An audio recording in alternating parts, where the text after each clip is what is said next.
Hey, everybody.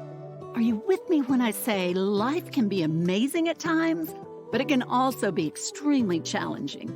I know I've been there myself, learned some valuable life lessons along the way, and now I'm here to help you. It's no coincidence you found your way to the Relevate podcast. I'm your host, Rena Olson, a self-proclaimed inspirer of others. Together, we're going to dive deep into raw and honest conversations with real people. My hope is that through these stories, you too will be inspired and ready to tackle whatever's holding you back or breaking your heart. Then you'll be free to live a life of purpose and true fulfillment. I promise it's possible. Let's Relevate. Hey friends, it's Rena Olson, your host of the Relevate podcast. I'm here today with an episode that is both bitter and sweet, sad yet hopeful. A story filled with inspiration, especially for those of you who may have lost a loved one way too early in life. Jason Clawson of Giving Sunshine is my guest today, and he knows a thing or two about love and loss. Here is his story. Jason Clawson, welcome to the Relevate podcast. Good morning. Happy to be here. Thank you for having me, Rena. Yeah, well, it's so good to see you again. You know, you're a young dad and chugging right along, living life. And then you had some really big hardships come along that really changed the trajectory of your family's life. Appreciate you being here. Okay, so let's start off. I'd love to know just a little bit about your background. So my story in the quick version is about 3 years ago, my life got tipped upside down with diagnosis for my wife of stage 4 colon cancer. And we thought things were going well and the best that they've ever been. But then we went and had some testing done. And before we knew it, we were walking out of the hospital with a diagnosis of stage 4 colon cancer and 2 to 3 years to live for my wife. So that thing has just dramatically changed our life and perspective on life. And I remember a specific phrase from the doctor after I was trying to get answers. Doctor looked at me and says, Jason, you'll get through this. Cancer has a way of enhancing your life. And that phrase has always stuck with me throughout my whole process, even today. But at that time, when you hear that, after the diagnosis of your wife has stage 4 colon cancer. Oh my gosh. And she was how old, Jason? She was 38. So, and y'all have 2 little boys. How old were your sons at the time? They were 5 and 11. And there was no family history. There's no symptoms. It was just like a punch in the stomach and leaving the hospital, trying to say, what is our next move? And what we thought life was going to be like is nowhere near what was about to unfold and happening. So it was just changed our life, our perspective, and just changed everything in a short amount of time. Wow. So I know that story doesn't have a happy ending. Tell us a little bit more about kind of your journey through her illness. If you would. Yeah. So as we battled and we followed the recommendations of doing chemo, doing our own remedies to be able to help and give my wife a fighting chance, because my wife says this stage 4 cancer, colon cancer, doesn't happen to young moms that have kids, happens to people that's lived a really good life and kind of going in the later life. So we said we want to fight as much as we can. So we'd go to treatment. And the difficult part about my situation is we do everything the doctor said, the recommendations, the medication, and then we'd go back for a scan, and there was no progress at all. And it was hard for the first couple of weeks. We say, okay, we just got to keep fighting back. We got to keep fighting back. And again, we'd go back, we'd build ourselves up, and then we'd get this awful news. And then we'd build ourselves up, and then we'd get bad news after bad news. And I remember someone during this time, someone brought over a yellow basket, a sunshine basket to our house. And I remember like, I mean, it's clearly in my head, this snapshot of looking over, seeing my boys play with what was in the basket. They were laughing, they were smiling. My wife, without her hair, is laughing and smiling. I was like, okay, for a moment, we weren't able to feel the pain of what was going on. We could get a sense of relief. And I remember that is one of my favorite moments of going through the treatment is for a moment, my family was happy again. And it meant a lot to me. And it has had lasting effects on me and my boys today. So fast forward 9 months later, remember she was given 2 to 3 years to live, but she passed away after 9 months.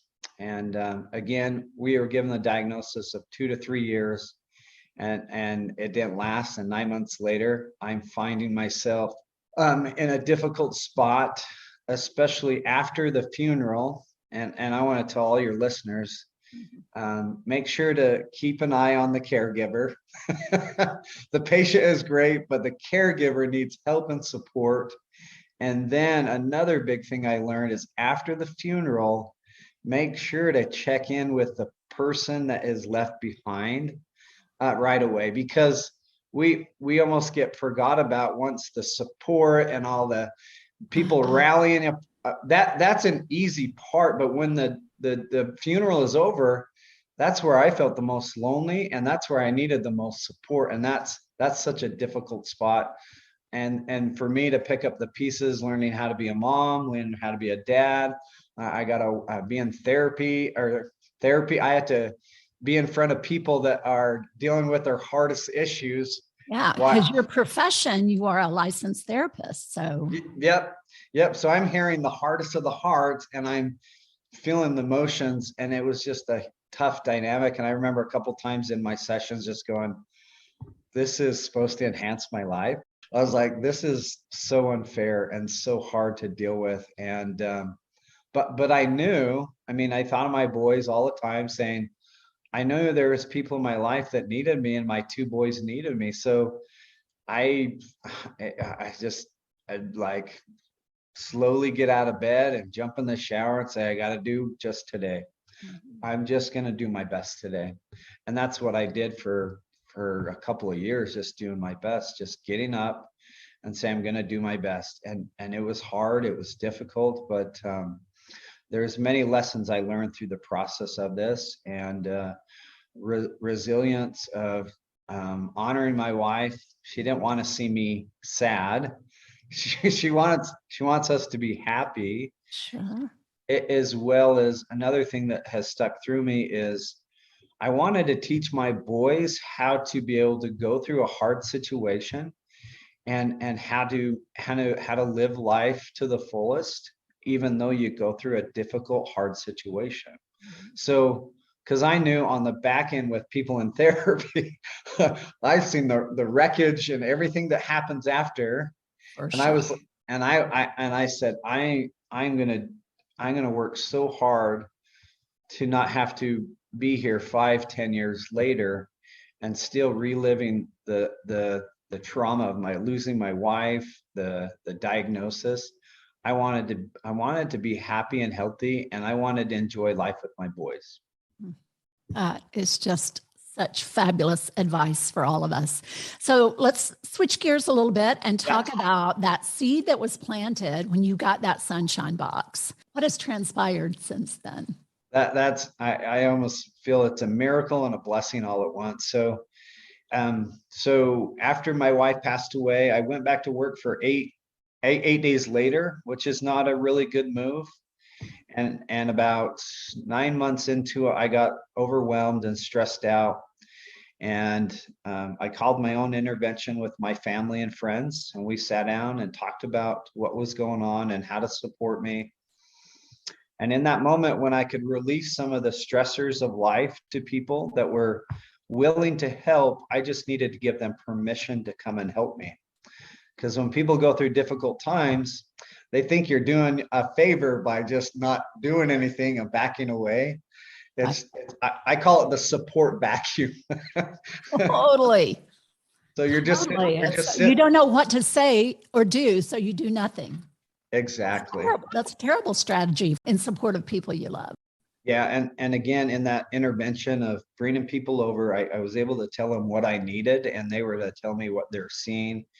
And we came up with a plan. And this isn't for everybody, but I ended up quitting my job, and I took the summer off with my boys. And one of my best decisions in this moment. But the first thing I did was we sat down and we made a bucket list with my boys at the kitchen table and said, "Okay, boys, Dad's going to be home for the summer. What do you want to do?" Oh, that is awesome. And I created this because prior to this, me and my boys, we were operating on sad and really sad memories of going through treatment, keeping my wife alive, and then her death. And that wasn't sustainable, and we were miserable. So I knew by creating a bucket list, I could make some happy memories that could build us up and we could begin to live again. So Oh, and one of those things on the bucket list is we wanted to make a lemonade stand and raise money to make the 2 sunshine baskets to give to people. And after the lemonade stand was done, we had $1,500 that people were so willing to rally behind us and donate to our cause. And I didn't know what to do after that except call our church group and have them put together 15 or 25 sunshine baskets. And we began to send it out on Facebook of anybody that was struggling, anybody going through terminal illness, specifically cancer. And we began to go deliver them, me and my boys, to those families that were struggling. And I learned a lot by doing that. And again, I was teaching my boys how to live through difficult and challenging moments. And by not thinking about the pain and putting people above myself and serving them, I could bring them a sense of comfort, and we could connect with each other on an emotional level. And it became such a healing experience for me and my boys. And one moment I remember is one of the families was asking the questions to my boys. So in a sense, I felt like I wasn't alone of helping my kids get through this by going to these appointments. They were asking, they were helping my boys kind of talk about what was going on. And I was like, oh my gosh, this is so powerful. And it became kind of a way of life for us. I mean, where I take my boys to the store and all they could see is yellow things. so tell me what goes in one of those awesome sunshine baskets. So at the beginning, we just begin to get yellow things that bring people happiness, and I mean, there was some some lotion and some signs and some candy, just whatever we could find to bring happiness to those situations. And my boys would just go to the store and there's like, "Dad, we need that, we need that." I was like, oh my gosh, this is working on so many levels to hear them talk about we need to find things to put in these baskets. So it became something that we look forward to, and we just wanted to keep doing it. And we've done it so many all over the place. And then I remember on Facebook there was a lady in Virginia that reached out. She goes, "I want a sunshine basket," and I was like, how in the heck am I supposed to get one to Virginia? I don't have the time or resources to ship out to go there. But I went back to the drawing board and I thought about it, and I created these boxes. These we call them Be Like Val boxes that we begin to ship out across the country. And people that we have even met that were reaching out to us, we were putting these boxes together and we were sending it to them. And then they would post it and they would share their story. And it was just, it was so comforting that I could do more than just in my community.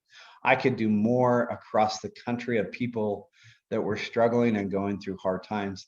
And to see those pictures and to see the box, I kept my wife's name alive, and she continues to be in my life today because of what I'm doing. So I didn't realize Be Like Val is on the box. That is. The first ones are Be Like Val, but my biggest supporter through this he approached me and says, Jason, I absolutely love what you're doing. And I think you're doing amazing work. He says, I think many, many more people need what you're doing into the world. So what we've been doing is we've been planning and talking, and what we've done is we've put together some boxes specifically for those struggling with cancer, for those that have lost a loved one, or just overall sunshine. And we've designed and created the resources that go in these boxes to help people heal. Again, at the beginning, it was just a bunch of yellow things. But with my therapy background and my experience in healing, we've put together things in there that can really help people get out of this funk, and not just a band-aid to fix. Wow. Like And a therapeutic box. and I say therapy in a box, or it's more than a gift box because of what's in there. One of my favorite things that we came up with was we have support cards. Mm-hmm. That once you create your healing team, the support cards actually coach you what to do and say to people when they're struggling. And these are the questions that I've asked in therapy sessions. Sure. To help people. So literally, these are questions specifically target to pull out emotions and get people to talk about on a regular basis. Because what I found is when people don't care and people are at church and they're saying, well, let me know if I can do anything. But I found that if people would stay in the moment and ask the right questions, like, how are you really doing? And I could feel that, and I could feel that they care. And I felt like I could open up to those people because they wanted to know and they wanted to help me all the time. So we've put questions specifically like that. How are you doing today? What is the most difficult thing you've been dealing with the last 2 days? So therapy questions that help them coach, ask the right questions, and ask follow-up questions to get them out of that difficult spot for your team, because that's what you need.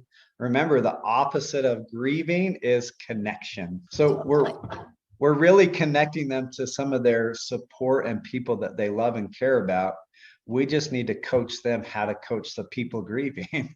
Yeah, it's like we need a conduit to get over that, just that gulf that exists. Because I know most people are well-meaning and they want to help. They just don't know how. And I love the fact that you're using your pain for purpose and have created this wonderful sunshine gift box. It's been healing for you. It's been healing for your boys. And I love the fact that you've had people come in and link arms with you and say, come on, let's do this. This is really a good idea. So I understand you are here to deliver a message of hope for people. If you could please explain. Hope is possible. Someone that has been through the hardest situation of my life by seeing my wife be diagnosed with stage 4 cancer, and then losing her 9 months later, I want to offer up hope and that there is happiness once again.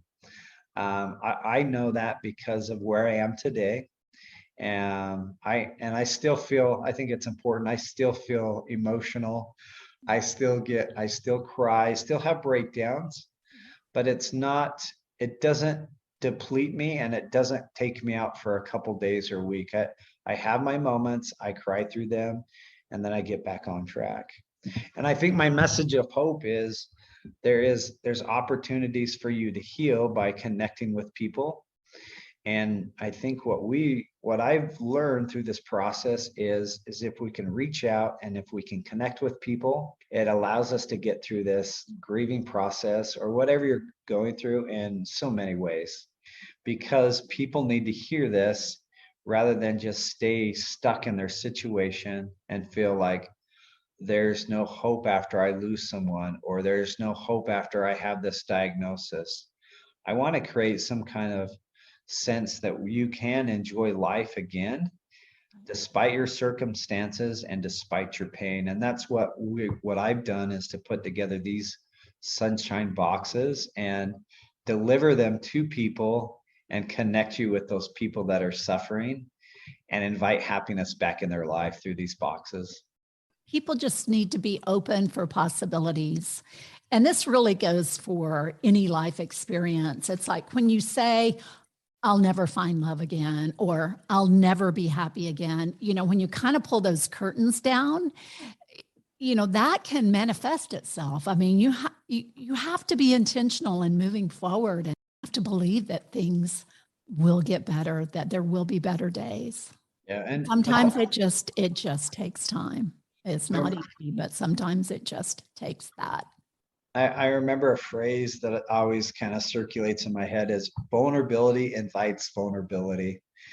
And what I've noticed is by sharing my story and opening up, I invite people that are doing the same back into my life, and people that are trying to get healthier and happier. And I developed this team by being open about my situation. And that's been extremely, extremely helpful.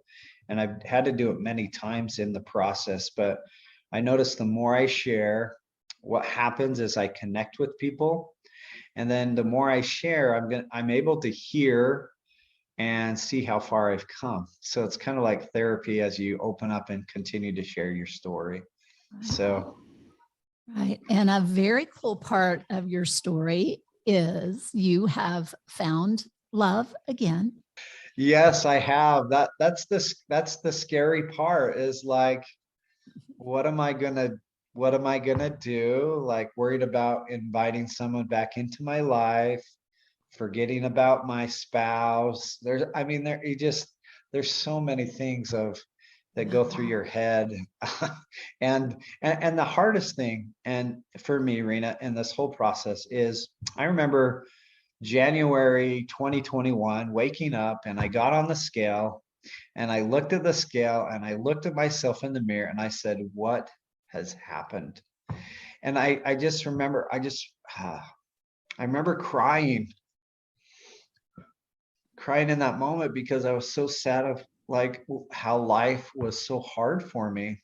And I looked at myself and I said, Jason, you deserve to be happy again. And I remember making a commitment to myself of getting back on track. And yet this last year I dedicated to the year of happiness and to find joy again. And what I did is I began to take some things serious, whether it be like I hired a health coach to help me get back on track, to hold me accountable. I started to connect with my boys. I started to do things intentionally to work on myself so that I can be happier. I did my work.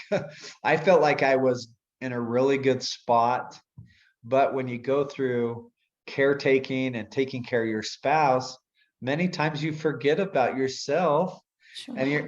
And you're always the last person that is the leftover, and who you become is hard to, when the smoke clears and that challenge, you look and you're like, oh my gosh, I need to be happy again. So I was again intentional about what I did. You need to be healthy for your boys too.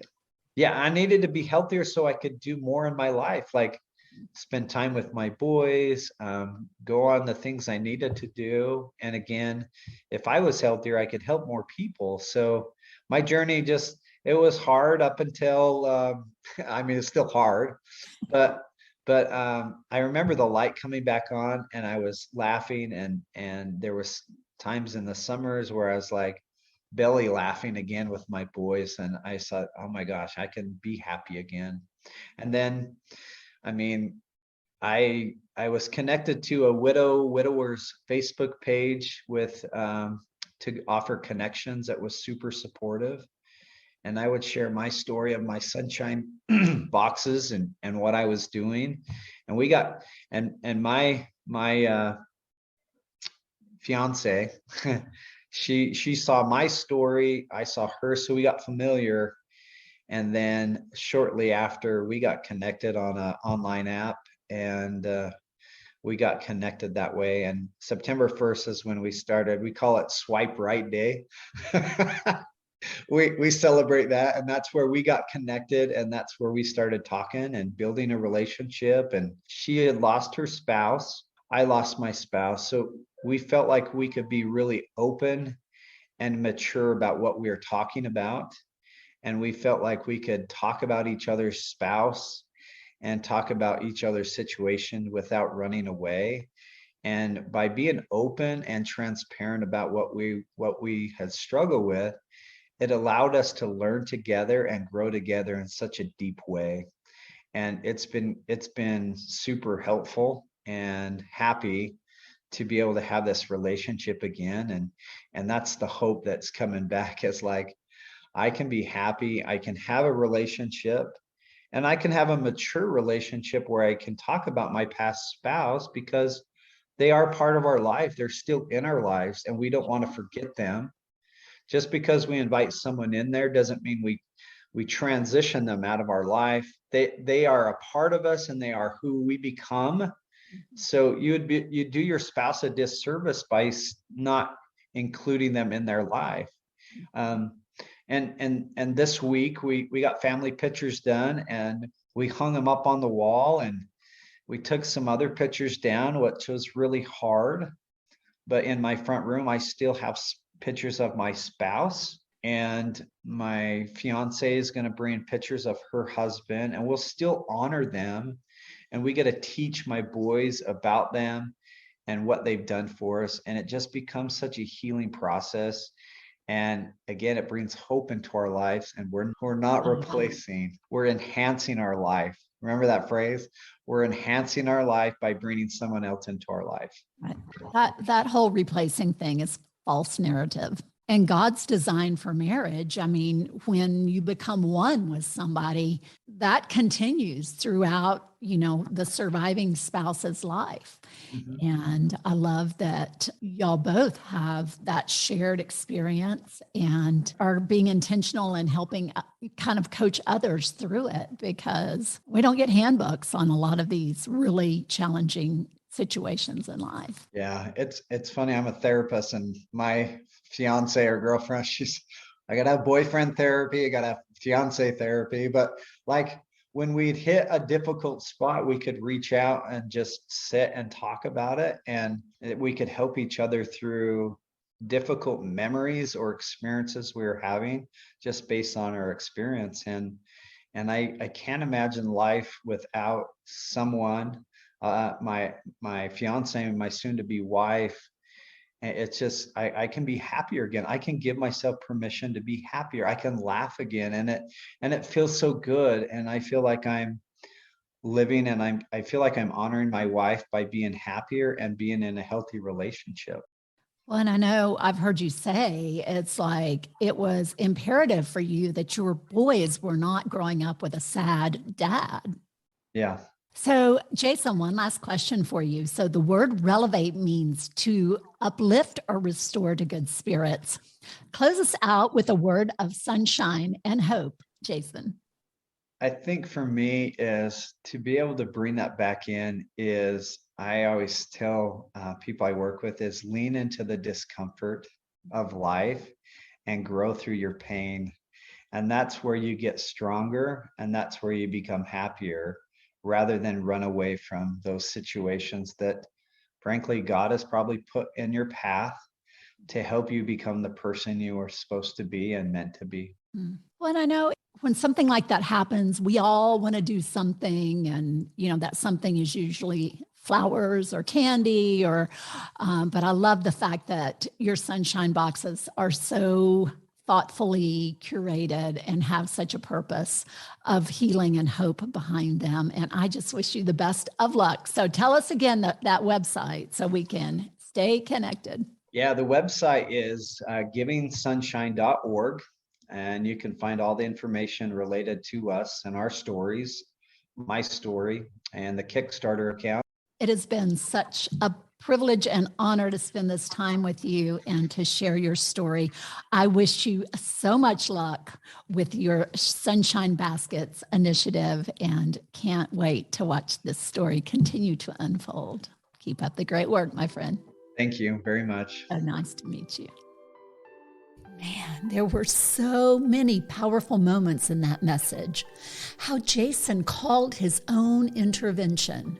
how he had the realization that his boys needed a happy dad and how they deserved that despite the family's circumstances. How he and his sons found consolation in their grief by giving sunshine to others. Who do you know that needs to hear Jason's story? To know that even in the midst of extreme loss, you can learn to live and breathe again, and that hope can rise up. Life itself can one day be good again. To connect with Jason and his awesome Giving Sunshine company, visit givingsunshine.org. I'm your host, Rena Olson. To connect with me, check out my website, rena-olson.com, and that's RENA-OLSEN.com. I'm Rena Olson, and this is Relevate.